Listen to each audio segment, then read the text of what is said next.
মর্যাদা। উসমান রাদিয়াল্লাহু আনহু হতে বর্ণিত, তিনি বলেন রাসূল সাল্লাল্লাহু আলাইহি ওয়াসাল্লাম বলেছেন, খায়রুকুম মান তাআল্লামাল কুরআন ওয়া আল্লামা।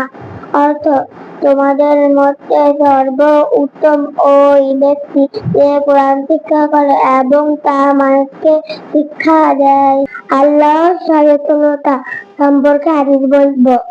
আব্দুল্লাহ ইবনে মাসউদ রাদিয়াল্লাহু আনহু হতে বর্ণিত, তিনি বলেন রাসূলুল্লাহ বলতেন, আল্লাহুম্মা ইন্নী আসআলুকাল হুদা ওয়াত তুকা ওয়াল আফাফা ওয়াল গিনা। অর্থ, হে আল্লাহ, আমি তোমার নিকট হেদায়াত, তাকওয়া, চৈতন্যময়তা ও আত্মনির্ভরতা প্রার্থনা করি। সম্পর্কে হাদিস বলবো।